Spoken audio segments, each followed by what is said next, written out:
ไปดีทุกคนกันด้วยเนาะมื้อนี้ก็สิมาอัปเดตคลิปพิธีคอยเนาะหลังจากได้ลงทุนมาระยะหนึ่งแล้วเนาะก็คือว่าจะเข้า2 เดือนแล้วเนาะคือคอยคนอื่นเนาะให้เข้าไปที่คลิปพิธีคอยเลยเนาะหลังจากเข้ามานานนี้เนาะเฮาก็สามารถแต่ว่าตัวนี้ก็คือตัวนี้จะเป็นตัวเฮาลงทุนอันอยู่10 USDT เนาะตัวนั้นเนาะตัวนี้มันบ่แม่นลงทุนเนาะเป็นสร้างทีมเนาะตัวนี้เนาะเปิดกระเป๋าซื่อๆเนาะตัวลงทุนแท้มันอยู่นี่เนาะเดี๋ยวมื้อนี้ข้อยก็สิมาเฮ็ดแบบว่าถอนเนาะเวลาถอนแบบว่าถอนไปใส่อยู่ใส่เนาะหรือว่าถอนใส่มาใส่เนาะข้อยสิมาบอกให้ละเอียดเนาะมื้อนี้เนาะคือตัวนี้เนาะการถอนเฮาจะได้ใช้ BNB เนาะตัวนี้เนาะการถอนก็คือให้ตัวนี้จะเป็นอันรายได้ตัวนี้เนาะจะเป็นอันตัวเฮาฝากไว้ว่าเป็นเดือนเนาะเฮาจะได้เปอร์เซ็นต์อยู่ 1.2% เนาะถ้าเฮาบ่ถอนออมเฮาจะได้ 1.5% เนาะตัวนี้เนาะ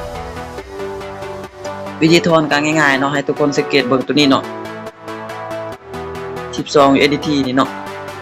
ตัว100นี่เนาะตัวนี้ข้อยฝากเนาะตัวนี้ตัวมันปันผลให้ข้อยเนาะ 1.2 นี่เนาะตัวนี้แม่นรวมทั้งหมดเนาะข้อยได้ 6.6 แล้วเนาะตัวข้อยกำไรทั้งหมดตัวนี้เนาะคือวิธีถอนก็คือแตะไปตัวนี้เลยเนาะหลังจากเข้ามานั้นนี่ก็คือตัวนี้เป็นข้อยถอนเนาะแต่ละเทื่อเนาะข้อยถอนรายถอนของข้อยเนาะถอนง่ายเนาะถอนปุ๊บเขาปรับแล้วเนาะตัวนี้เนาะบ่ได้ทาแบบว่าเป็นมือ2มือคือแอปอื่นเนาะหลังจากนั้นก็เข้าไปตัวนี้เนาะเข้าไปแล้วก็ก่อนจำนวนเงินที่เฮาสิถอนน่ะเนาะคือข้อยถอน 1.2 เหรียญเนาะจากนั้นก็แตะคอนเฟิร์มเนาะโอเคเนาะสำนี้ก็แล้วเนาะวิธีถอนเนาะแล้วเงินมันจะมาอยู่ไสเนาะบัดนี้เนาะเงินมันจะมาอยู่นี่เนาะตัวนี้เนาะนี่อยู่ที่3เหรียญผมขึ้น8เหรียญ4เหรียญเนาะขอโทษขึ้นอยู่ 4.89 เนาะง่ายๆเนาะที่ถอนหลังจากเข้ามาหน้านี้แล้วเนาะเฮาสามารถถอนออกเนาะก็เพื่อให้เฮานี่เข้าไปตัวนี้เนาะจากนั้นก็กดตัวนี้เลยเนาะคือมันจะให้เฮาถอนขั้นต่ำอยู่ที่10 USDT เนาะคือค่อยถอนแต่เทื่อแต่ค่อยใช้เบิ่งเนาะค่อยถอนเนาะนี่ค่อยถอนแต่เทื่อ10 USDT เนาะนี่14ตัวนี้เนาะก็คือค่อยถอนตลอดเนาะ3ตัวเป็น10เนาะง่ายๆเนาะวิธีถอนหลังจากเฮาถอนเนาะสมมุติค่อยตัวอย่างเนาะก่อนเลยเนาะ10 USDT สมมุติเนาะคอนเฟิร์มเนาะเดี๋ยวมันจะว่าบ่ได้เนาะเพราะว่าเรียนเฮาบ่ฮอดเนาะมันถอนกันตาม10 USDT เนาะตรงนี้เนาะถ้าเฮาถอนแล้วเนาะสังเกตมาเบิ่งเงินอยู่นี่เนาะอยู่เป๋า wallet นี่เนาะ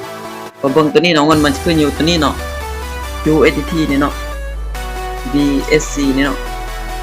BNB นี่เป็นค่าแก๊สเนาะส่วนตัวนี้จะเป็นเหรียญยังเฮาก็บ่ฮู้เนาะเพราะว่าเป็นเหรียญเขาอัปเดตแล้วมันมาใหม่เนาะง่ายๆเนาะคือโอนก็คือให้ทุกคนเนาะแตะเข้าไปตัวนี้เนาะจากนั้นก็มาเปลี่ยน BNB เนาะเป็น USDT หลังจากนั้นก็ปอนเนาะกระเป๋าคนที่แบบว่าเฮาสิเตอร์เฮาสิโอนไปกระเป๋าผู้นั้นเนาะจากนั้นก็ป้อนรหัสเฮาเลยเนาะสมมุติข้อยตัวอย่างให้เบิ่งเนาะจะเป็นรหัสข้อยเนาะหลังจากนั้นก็กดเข้าไปแล้วเนาะง่ายๆเนาะแล้วก็คอนเฟิร์มแล้วก็ได้เลยเนาะง่ายๆเนาะวิธีการถอนเนาะบ่ยากเนาะการถอนก็มีแนวนี้เนาะง่ายๆเนาะวิธีฝากเงินก็ง่ายๆเนาะตัวนี้เนาะใครบ่เข้าใจแนวใดก็สามารถทักแชทอยู่คอมเมนต์เนาะเดี๋ยวค่อยสิมาเฮ็ดคลิปสอนเนาะขอบใจ